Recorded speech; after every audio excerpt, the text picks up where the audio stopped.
All right, Al. So we have our guest here tonight Yeah, yeah, from the great state of Texas. yeah. Pretty excited. Tell us who we got. We have Mr. Ken Good, and he is legal counsel for the Texas Bail Bondsmen Association. Excellent. Yes, and he's you know when we first were talking about having him on, I'm like, well, unfortunately, I haven't heard of this gentleman before, so I did a little digging, and he graduated from Hardin Simmons University in 1982, master's from Tarleton State University in '86, and graduated Texas Tech Law School in 1989. He's been practicing law since then.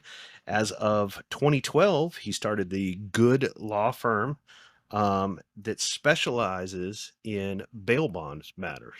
Excellent. And they also have a website for the Bail Bondsmen Association. We'll give it again at the end, but this is pbtx.com, and that is the Texas Bondsman Association website.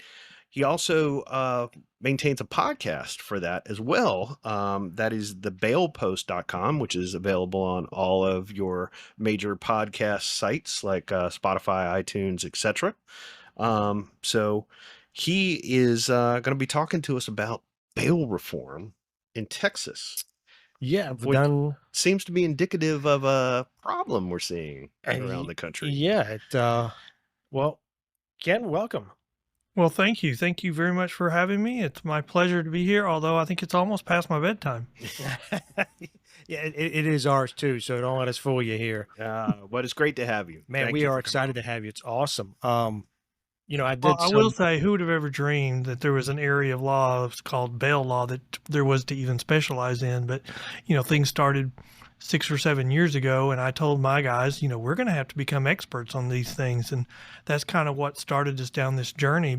And we started accumulating information for legislatures. So when somebody says, oh, Texas needs to adopt the New Jersey plan, well, nobody knows what the New Jersey plan is. So we did a article about it. We did a podcast about what is the New Jersey plan. And so our goal is to build a library of information to be a source for legislators. And I think it's worked out pretty well. So it's by that it's safe to say that you are involved in lobbying efforts to the Texas legislature on behalf of the bondsmen. I am on the legislative team. I'm also on the board of directors. We propose bills to the legislature. We're a resource to them. They call us, when something pops up on criminal justice reform, they'll call and ask us our opinion about things. And yes, and then the information we accumulate is available to other states as well. But we keep getting told to stay in our lane in Texas, and that's more than enough for me. I'm not looking to go outside Texas.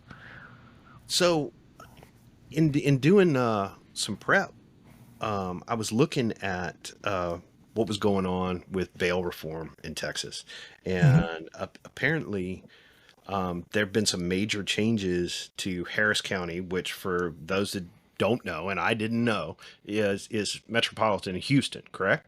Yes, it is. So kind of tell us what is the history of this bail reform effort in Texas? How did this get started, and where are we now? Well, we kind of have a tale of two cities. So we have the legislature in Texas, and then we have Harris County. We have a county commissioner that in Harris County that approached some left-wing prosecutors and invited them to come to his county to sue the county over their bail system. And I think it was done on purpose because they couldn't get any changes done in the legislature, so they tried to weaponize a federal court.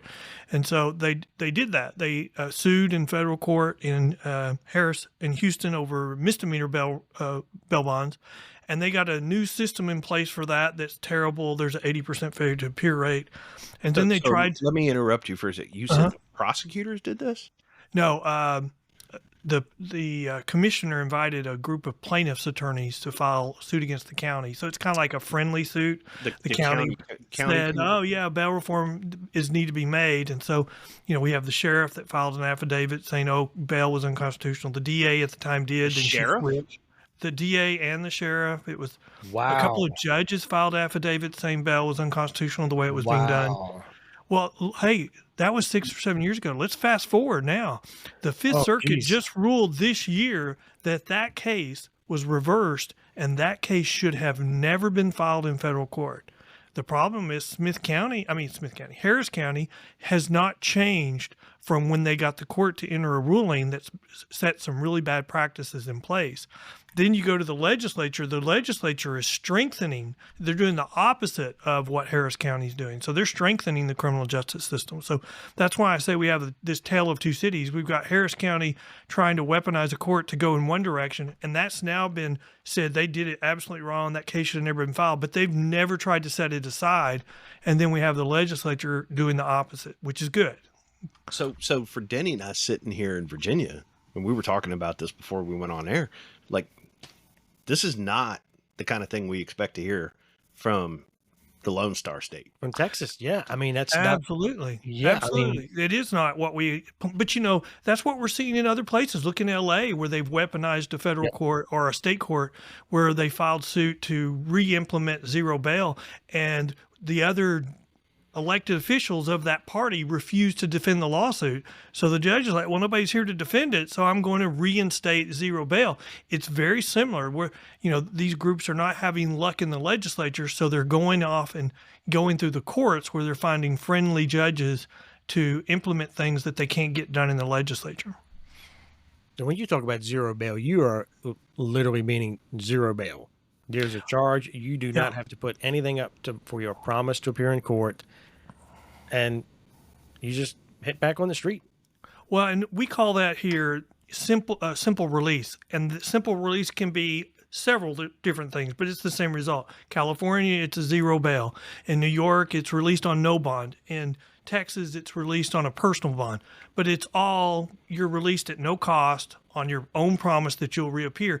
And we're getting consistently the same results. California, in their misdemeanor cases where they do this, they have an 80% failure to appear rate. That means 80% of the time people don't come to court. If you don't come to court, your case gets put on hold. It can't go forward until you come back, which you can imagine. That means cases get into chaos. They have to dismiss cases. Harris County, they follow the same model. They got the same result. You can go to harriscountycourtwatch.com. 80% failure to appear rate on misdemeanor courts. What does that mean? Chaos. What does that mean? They have to dismiss cases. August of last year, I looked at their summary. Because they're always getting the same number of cases added on average. And so to prevent the collapse of the system, they have to resolve cases. And so like in August of last year, I looked at their disposition list. Over 90% of them were dismissed for the month. Wow. So basically what's happening is because they're not showing up and these cases are you're getting this tremendous backlog that the system just cannot sustain. So to compensate for the backlog, we just got to dismiss it. We just got to just, at the stroke of a pen, just dismiss case after case after case. Now, are they having to appear in court though for dismissal? No, I mean, not in Harris County. Now, I'm sure they don't. They don't have to appear for a dismissal. They would have to appear for a plea. They would have to appear to be found guilty. So that's like the one thing you can do without them there. You can dismiss the case. Okay, so now I'm just almost at a with my head. My head's exploding. So now what I'm thinking is I get arrested for a crime. I get arrested. Police department takes me into custody for whatever crime. I don't have to do anything but say, yeah, officer, I'll go to court. Hey, so I'm back home or I'm back on the street. I don't go to court. Well, if I start knowing this is the issue, well, all I got to do is just not appear to court, and more than likely they're going to dismiss it anyway. Worst case scenario is eventually I go to court, but more than likely they're just going to dismiss it. So I don't get any repercussions for what I have done. Absolutely. And it's worse than that, because like in California, they did a referendum to change certain felonies to misdemeanors. So if you stole stuff less than $950, it was no longer a felony, it was a misdemeanor. Well, then the DAs in the urban areas said, well, we're not going to prosecute that. That's why you have run amok shoplifting in California, stores closing because they're not prosecuting theft. I And believe we're the headline seeing that. today was 30 million Yeah. in theft, retail Well, related theft in Los Angeles area alone. well, the untold story that's going to be the news in the next 5 years or next 3 years is commercial property. In San Francisco, the occupancy rate for commercial property is 30%. Businesses can't survive. Buildings can't survive only renting out 30% of their businesses. So you're going to have defaults left and right in the next few years. And that's the next thing. And you're not even talking about it. Not really. You're just starting. You're just now starting, on News Nation. They did a town hall and suddenly you had Democrats attacking Democrats saying, we've got to do something about crime. And then the NAACP in Oakland just came out in the last 2 weeks attacking elected officials of their own party saying, we've got to have some kind of emergency endeavor on crime because it's just running amok. Jeez. Yeah. I mean, it just seems like it's this vicious circle of people getting arrested, nothing happening, charges go away, they're getting rearrested, charges go away. So does this extend to felony crimes as well, or is it limited to misdemeanors? Well, it starts with the misdemeanors, and so you can see them. Our elected officials are trying to draw a line in the sand, saying, "Well, we're going to focus on violent offenses," but then they keep moving, the yard line of what is a violent offense. They'll change crimes and declassify them. Oh, they're not really violent. I mean, that used to be violent. It's not violent anymore under a new definition, and it's one of the reasons why I say this is not sustainable is because it's just causing crime to increase. The only reason why we're not saying, hey, crime is just increasing is we've got crime that's not being reported. You've got stuff that they don't prosecute anymore. So we've got an artificial number saying, oh, crime's down. No, it's not. I mean, people in the urban cities don't believe crime's down. They believe they don't feel safe, and you've got businesses running out. And so, right before the last election, the politicians on the left were saying, oh, it's not a real issue. This is a made up issue by the right. Now you've got people on the left fighting with each other saying this is a really bad issue and we've got to address it. So I'm hoping this election will be different. I'm not going to lie. Watching that fight transpire has been amusing. Well, but I would argue that we're just going through a cycle that we've been through in the past. In the 60s, we felt safe. That's and true. So we were told we needed to be more forgiving, and so we were, and we loosened up our criminal laws. And what happened? We had more crime, and we had a lot of the same issues. Probably not as hard of a left-wing change because we have all this social media now. But I think then we had the 80s, we had the backlash, we got Reagan, we got tough on crime, and so I think we're going through that same cycle. I really do. Now, let me ask you, I've listened to some of your podcasts, I've read some of your articles and stuff like that, and definitely very knowledgeable, and you have done a lot of work in this area, no doubt. But, my question is, do you see this major push for a lot of the bail reform almost as a Trojan horse for decriminalization? I think there's a coalition on the left, and so not everybody in the coalition agrees. They're there as a part for different reasons, and that's what makes up the majority. But I do believe that there is a strong component of the coalition that wants chaos, and they really want decriminalization. There's another part of the coalition that I call the true believers, and they want to be more forgiving. And I think those people are starting to see the light when you have a Democrat mayor of a city coming out on a town hall saying, until we have a viable alternative that has accountability as a strong component of it, we have to continue using the private bail industry because they get people to court. Nothing else does. Yeah, no, absolutely. And that's kind of my concern is that some of the push is, we can't get laws off the books per se, or we can't, eliminate the law, but we can start reducing like you say, from felonies to misdemeanors, and then we're not prosecuting them, we're not going forward, and you're kind of getting that result through another means. How do we reconcile this? And I'm interested to hear your experience in Texas, for example. So we have a couple crimes that society has deemed to be particularly serious, and but those crimes are largely misdemeanors, barring certain circumstances, and those crimes are driving while intoxicated and domestic battery. And if Texas is similar to Virginia, where we are, that domestic battery is a misdemeanor unless it rises to aggravated assault, malicious wounding. You're drawing blood, you're using a weapon, there's an attempt to potentially kill somebody. But if you just strike somebody, that's simple battery. Those are crimes that society said those are very serious, and particularly with domestic battery. I mean, you have the whole victim side of that. How is that getting addressed in Texas? It's not in Texas. I mean, I've got an example in Houston where a husband was arrested for, killing the family cat and then assaulting someone. He got released on a PR bond. He immediately assaulted his wife, and then he got arrested again, got another PR bond, and within 48 hours, he killed his wife and stabbed her stomach 30 something times because she was pregnant, and he didn't want another man raising his second child. And so, and we know those crimes, that simple domestic battery is going to do what you just said. It's going to rise to that. Well, that it's a terrible situation. It's a terrible situation because if you think about it, those cases also have a high level of dismissal.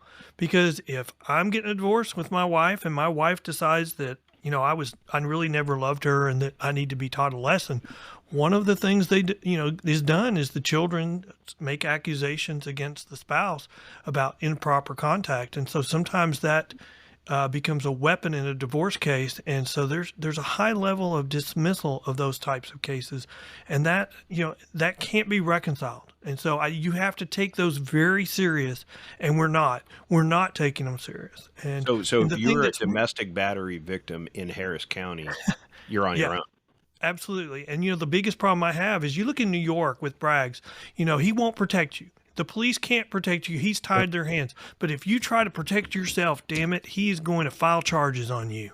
That's amazing. We just saw that happen. That's awful. If you can't protect me, please, dear God, let me protect myself. And he's not doing that. He won't. But that's also something that we repeated in the 60s. That's something we did there too. So it's repeating the same mistakes. Yeah, I mean, that's a good point. I think that is a good point of it's kind of like a new cycle where we've seen it before, been there. It's just going through that next cycle.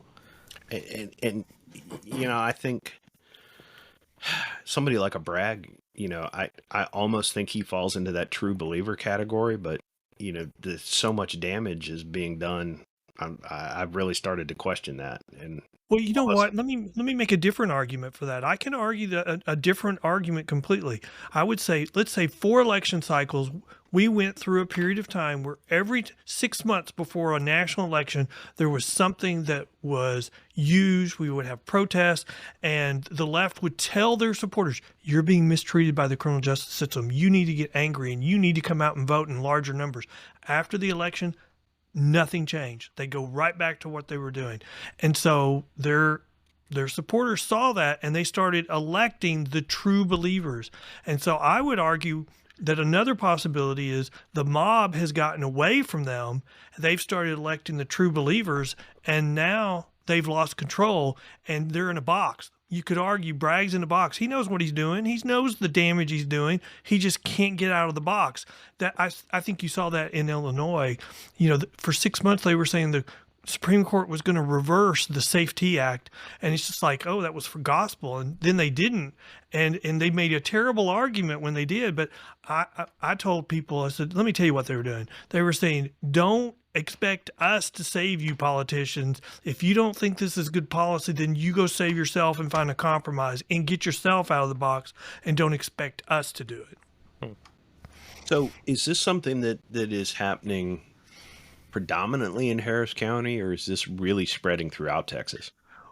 Well, no, it's in Harris County. I mean, but you're seeing it in other states. You know, Alaska tried it; they repealed it. You're seeing states that have tried it early and they've started. How many times has New York repealed portions of their bail reform? I mean, they're on their fourth or I think third or fourth rollback of their bail reform. So, in California, had an election to get rid of cash bail, and it failed. So, I mean, you see, even some of the left leaning states are not going to they're not going to go down this road. It's too much for them, and they see why. I mean, when you can't go down the street to buy something without risking your life, you can't go to work without risking your life. I mean, which building was it in? Is it San Francisco where the Nancy Pelosi federal building? They just advised all the employees working there work from home because it's not safe to come to work. That's ridiculous. Because of the there's apparently retail space in there, and it was the flash mob thefts. Flash mob, but also drugs. Drugs running amok in the surrounding area. Jeez. Now, I will pose this question to play the devil's advocate. What do you say on the argument when someone comes and goes, well, you know, cash bail does disparage against me. I'm poor. I don't have money and I get arrested for a crime and I may not have committed that crime, but now I have to sit in jail because I can't put up the money and it's strictly Sure. financial that I can't go back home. I would say, first of all, that it is a myth that there are poor people stuck in jail, especially for first-time offenders. There's no first-time offenders in Texas stuck in jail. I mean, I would say that's the first thing that we've proven in bail reform. Also, I did a podcast on this with a social scientist that looked at it, and he said the number one reason why people languish in jail is not poverty, it's criminal history.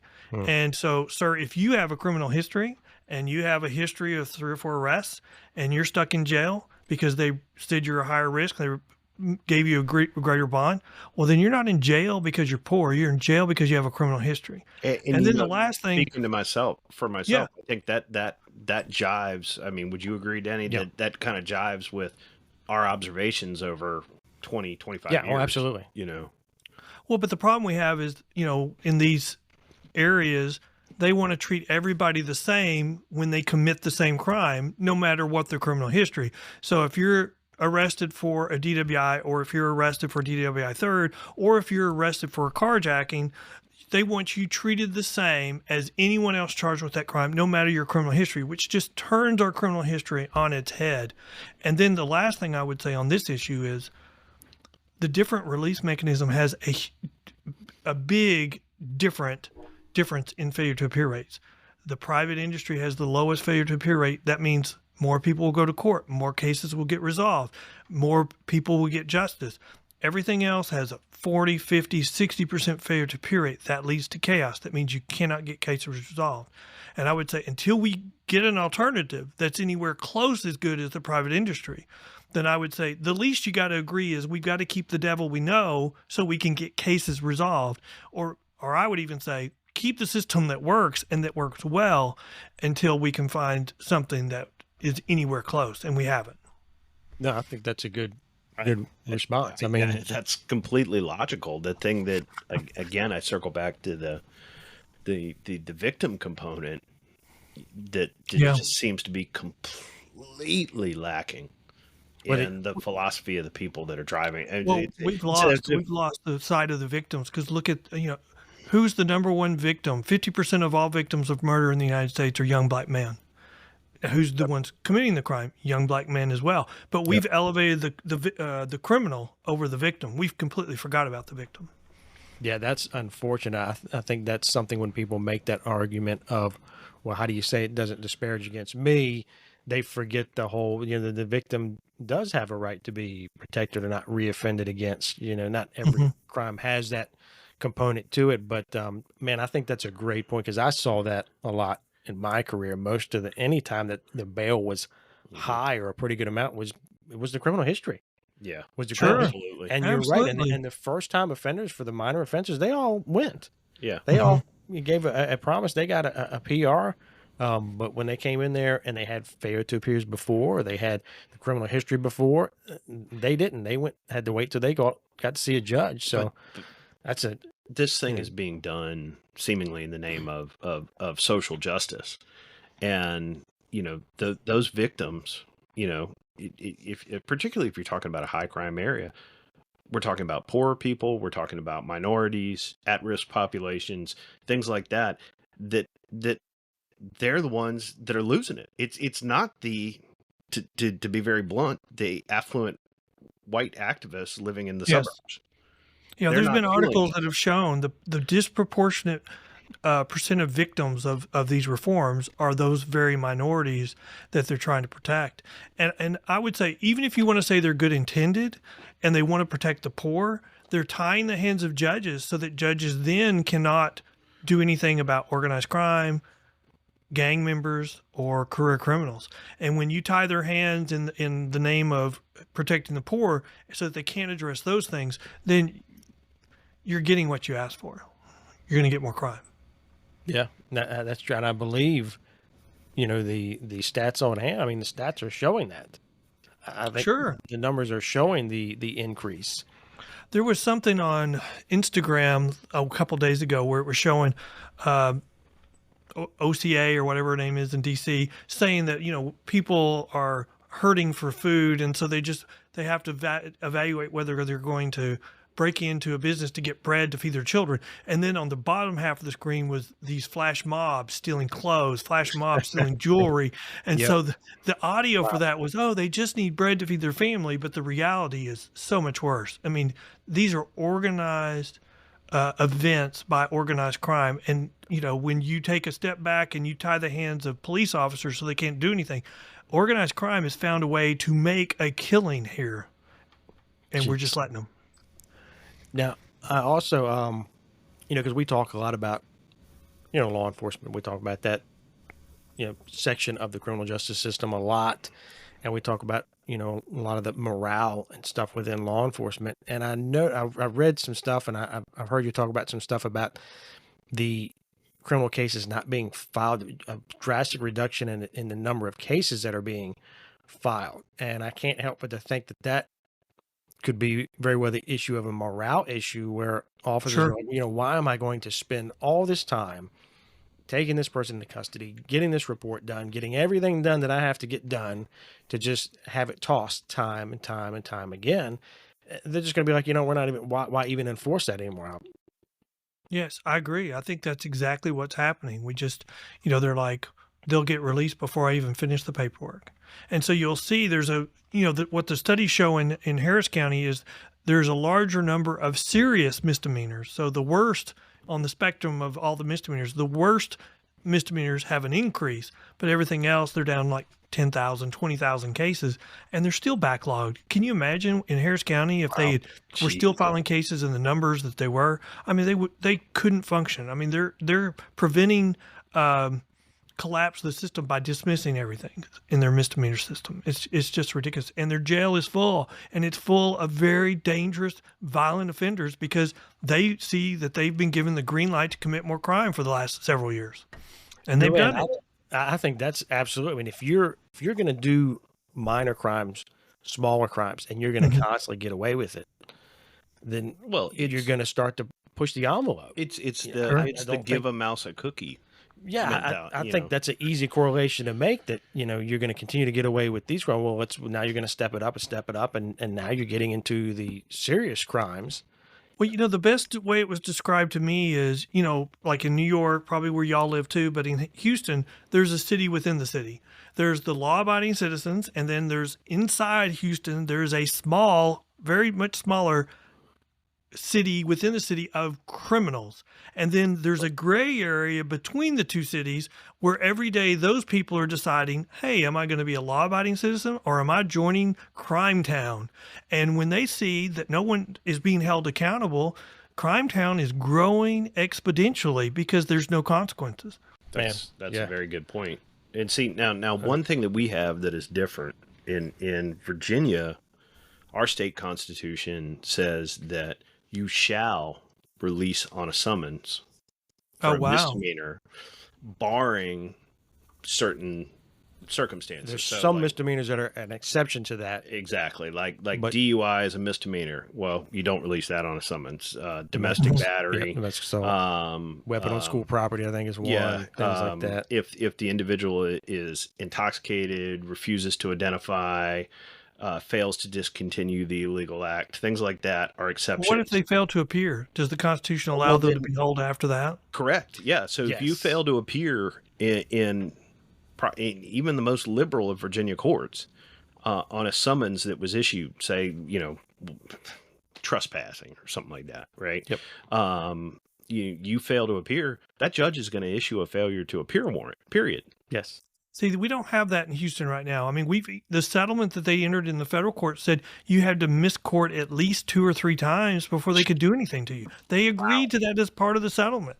So, I Wow. mean, that's all about accountability. If your judges will hold them accountable, so they get a summons the first time. They're problem children. They're going to miss court. Nobody's reminding them, and Yep. so they'll end up back with a bondsman in a worse situation with a higher bond than they would have if their first bond had been a surety bond.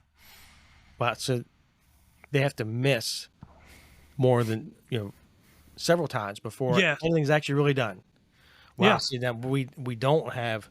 Thankfully, that hasn't come here. I mean, I used to remember folks that I would arrest if we arrested them on a failure to appear. That's the first thing I always ask. How do you think I'm going to get a bond? I'm like, well, here we usually don't give you a second chance to fail to appear. So, and that you could usually. Well, but y'all know this because the public, I don't think, knows it. When there's a failure to appear and you're on a surety bond, the bondsman has an incentive to go find you. So Yes. there was someone following them, looking for them, talking to a family member.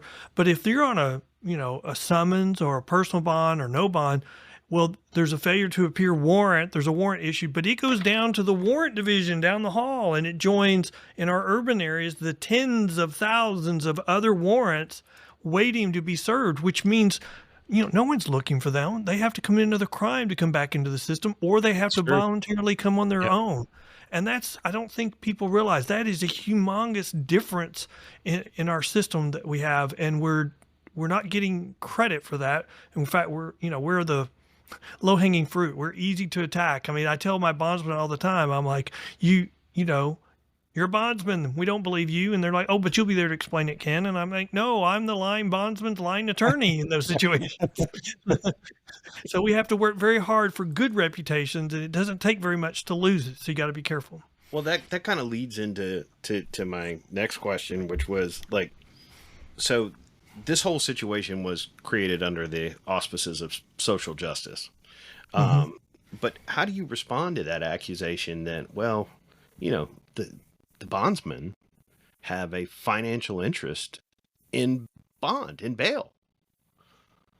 Well, I would say we provide a public service. We provide the best public service to get people to court, and we are a business.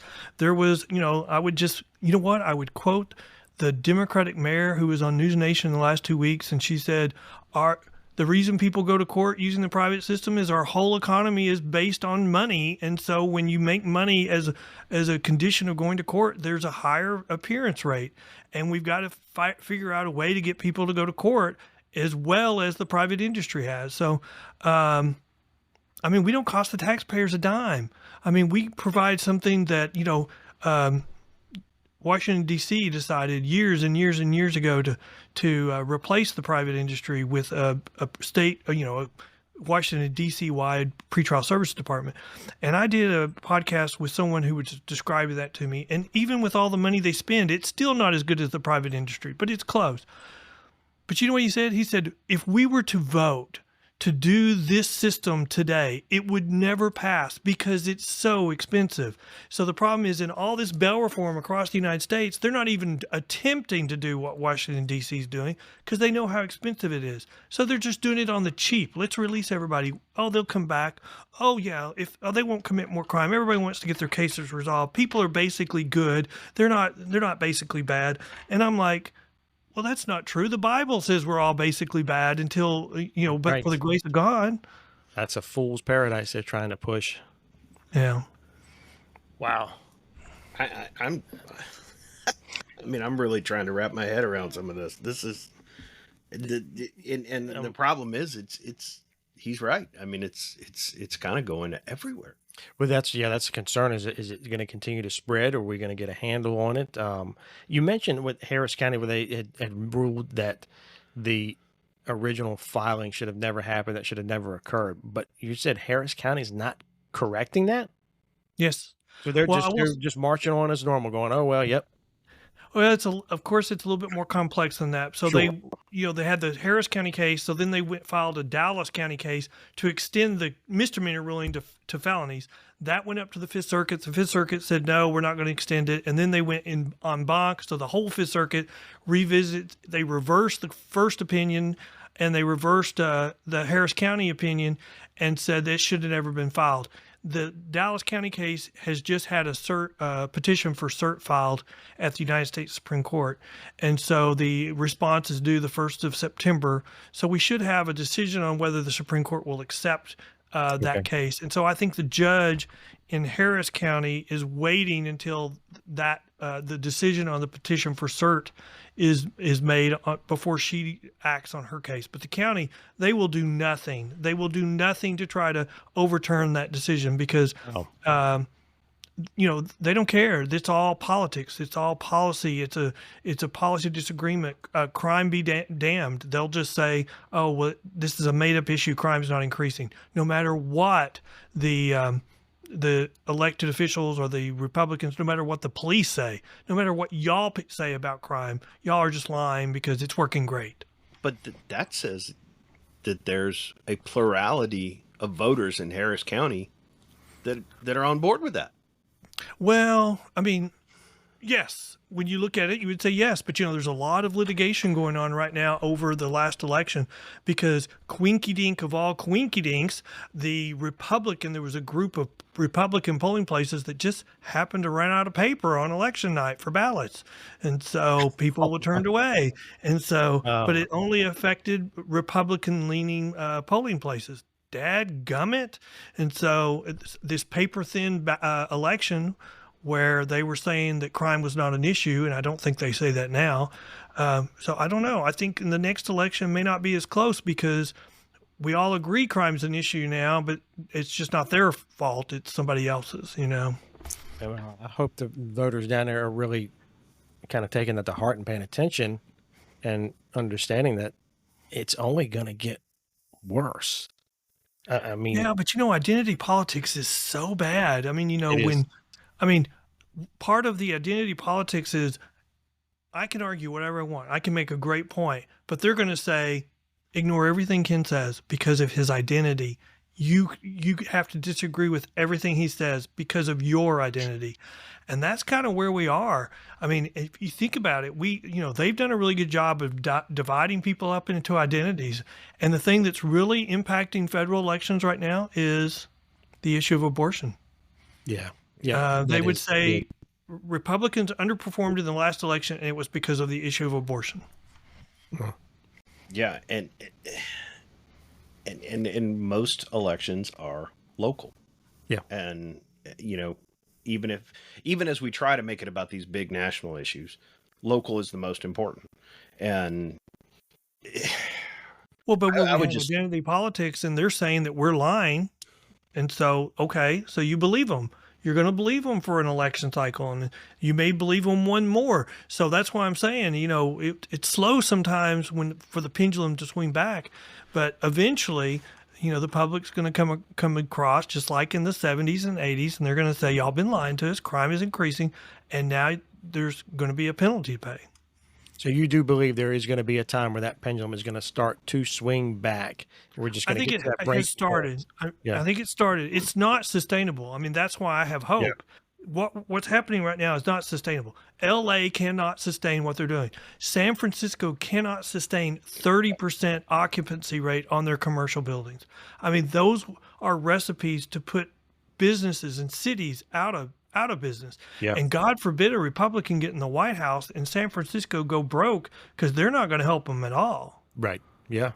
and you have those cities, whether it's Seattle, Portland, San Francisco, look at Portland. places man. in your state, Austin. I know they're having Sure. major problems recruiting and retaining officers. Yes. 'Cause nobody in their right mind wants Right. to work in No. that environment.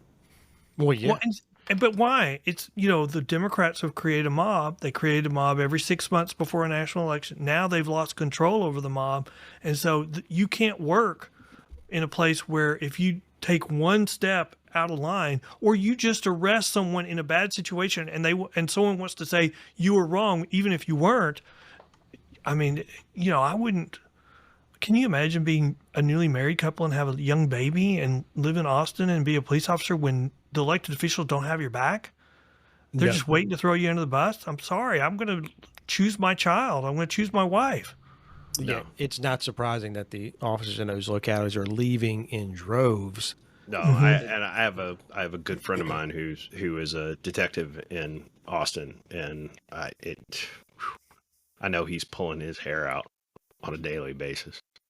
It makes a perfect storm as far as I see. It makes that perfect storm for the crime to run rampant with the bail, that bail reform agenda, trying to eliminate the cash bail. That has its own effect, then killing the morale of your police department, Sure. basically just neutering your police and your law enforcement. And then they're just leaving. So now not only are they not able to do their job, there's few there to even do the job when they are called. The resources aren't there. Well, and you see these same elected officials that were Black Lives Matters. We got to defund the police now, saying, "Why is crime up? Our police are not doing their jobs." Well, no, you freaking ran them out Yep. of town. Yeah, yeah. Every time they did, you hung them out to dry. Hmm. We have seen some of that here. Oh yes. Yes. Our city police department here has, last I counted, there were 150 officers, or maybe it was 170, and there were 725 authorized.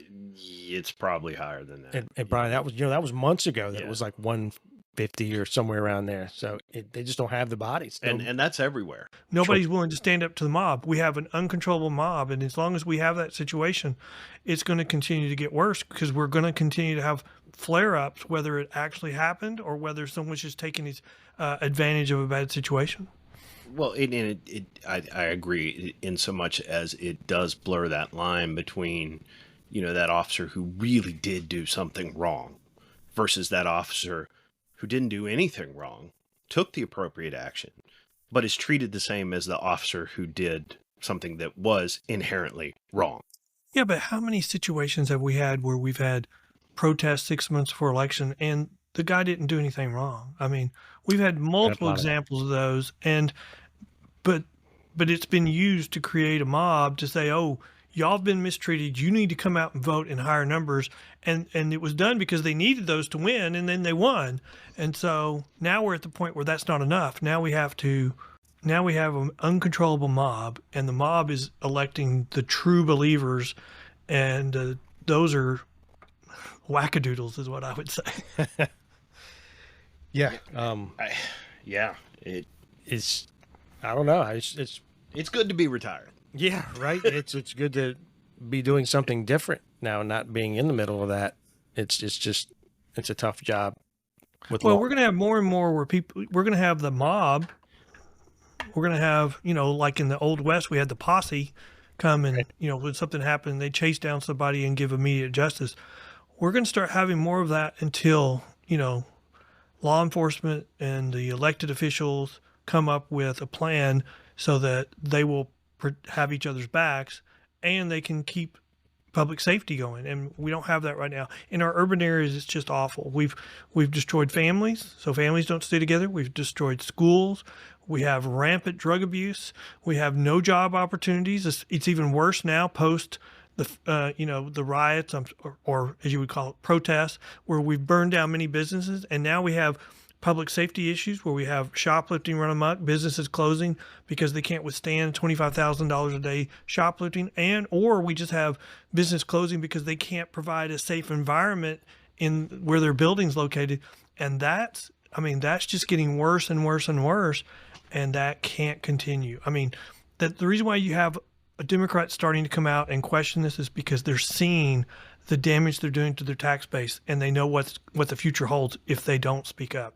That's why you're starting to see it change. So let me ask you a question. You said I think it was the Harris County Sheriff had gotten behind Sure. this. Mm-hmm. Is that a full service sheriff's office? Yes. So they're doing patrol and investigations as well for Harris County. Yes. How the hell did he keep his job? Well, because it was the height of, defund the police, and it was the height of, poor people are being stuck in jail. And so, it was from that perspective. The DA signed an affidavit too, but she ultimately came back and said she was wrong. And so she's been reelected at great numbers. And, the sheriff has been reelected because he got real quiet. He went silent. He quit talking about the issues. Yeah, but I expect that kind of shenanigans from DAs. I don't necessarily expect it from sheriffs. Yeah, but you've got people that were. So when this litigation was going on, the misdemeanor judges were defending it, and so you had the local newspaper, the county commissioner, recruit people to run against them to say, "Oh, we have to settle. We have to settle. We've spent $8 million on attorney's fees." Well, they settled, and they spent $100 million implementing a settlement with the Fifth Circuit, which the Fifth Circuit now says the lawsuit should have never been filed in federal court. So, the people that were in office were winning the litigation. They kept going to the Fifth Circuit and winning, but then they had a new election. All the misdemeanor judges were defeated and replaced with people pledging to settle, and that's what they did. They entered into a settlement. They gave the plaintiffs everything they wanted, agreed that you had to miss court 2 or 3 times before they could do anything to you, and we wonder why crime is increasing. Jeez. Yeah. Wow. But again, you said this has not really caught on beyond Harris County. No. Now we've had proposals like Bexar County has proposed that that their county commissioner, just like the Harris County commissioner, but the judges have not really gone with that. And so, no, I would say but we have some other areas. El Paso would probably be a good place where they would probably look more favorable on it. But for the most part, it's because they're more leaning left in El Paso than the rest of the state. But for the most part, it's an anomaly in Harris County, and that's leading the legislature to enact policies that prevents the rest of the state from trying to follow suit. Well, that's good that they're trying to put some measures in to prevent that from spreading. It also sounds like the Supreme Court may look at this as well. Yeah, but it's not on the whole issue about bail being constitutional, or it's on a technical issue about abstention. But Gotcha. it could be devastating to their whole little movement of weaponizing federal courts, because the Supreme Court of the United States could accept the case and then rule that the federal court should abstain from addressing these issues at all. Okay. And that would kick all this litigation out of federal court. So there is a big risk for them. And there is a conflict in the courts of appeals, and that's the number one reason why they accept cases. But it's a conflict that they created with their own case, so that discounts it. So I think they have a shot at getting it, but I think if they get it, the court's going to knock it out of the park, and they're not going to like the result. But that's just my opinion. Sure. Now, I'm sure you stay up on all the progress for this. Is it something that you still discuss on your podcast pretty regularly, and on any kind of updates that come from this and legislative updates regarding this? Yes, I think the last podcast we just released our last podcast, but the one before that was a legislative update. We always are following cases, and so we have podcasts that are just talking about case updates. And so I think I have 2 case updates. Neither one are dealing with the Dave's case that I'm just trying to find time to do a podcast on. We do 2 episodes a month, and so we're scheduled through probably October now, all the way through October for guests. And so we just have to find time to do a special podcast on a case update. Okay, yeah, well, we know all about that. But well, Ken, man, I appreciate you staying up late tonight to speak with us. Sure. Thank you for having me. Please keep us updated. Sure. I'm hopeful. I'm very hopeful, but there's still outliers like LA, California. They're trying to push the envelope, but they're pushing an envelope that gets worse and worse, and so their city managers and mayors are starting to see the light and starting to fight back. And as that gets worse for them, there'll be a turning of the tide, and you're seeing that's a turning of the tide in the blue states. The red states have already turned, I think. Yeah, no, I mean, and I hope you're right. I hope we are starting to see that turn, and maybe some people starting to get some realization of what's actually transpiring, and kind of swing that pendulum back. I think it's going to be a slow swing back, but But at some point, you just have to Yeah. return to common sense. you do.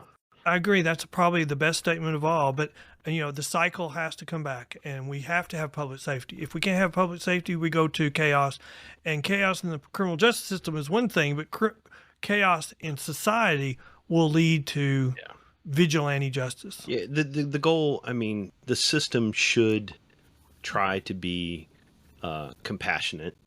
It should always be just. There are things that we should be doing and we should be having, but it cannot come at the expense of law and order and victims. It cannot come at the expense of victims. Absolutely. Well, we have poisoned this name of, broken windows theory of law enforcement, which is a tested and reasoned and very well proven theory of getting control of crime. And it's, you prosecute the small stuff. Well, we've just kind of planted the seed nationwide that, we shouldn't be concerned about misdemeanors. We should 100% just be agree. concerned about 100% violent agree. offenses. Yep. And Yeah. that's No what point. has caused crime to go through the roof. And it will continue to do that until we return to basic theories of getting control of crime. Yeah, I think the results pretty much prove how that was effective and really actually worked. Mm-hmm. But thank you so much. I think Texas is lucky to have you down there with all the work you do, and we appreciate you coming on Bad to the Bone so much. Well, thank you very much for saying that. We know I bribed you to say nice things about me, so that you just send me a bill and I'll just I'll Venmo you. So, but thank you so much for having me. I've enjoyed it very much. You bet. Thanks so much, Ken. Thank you.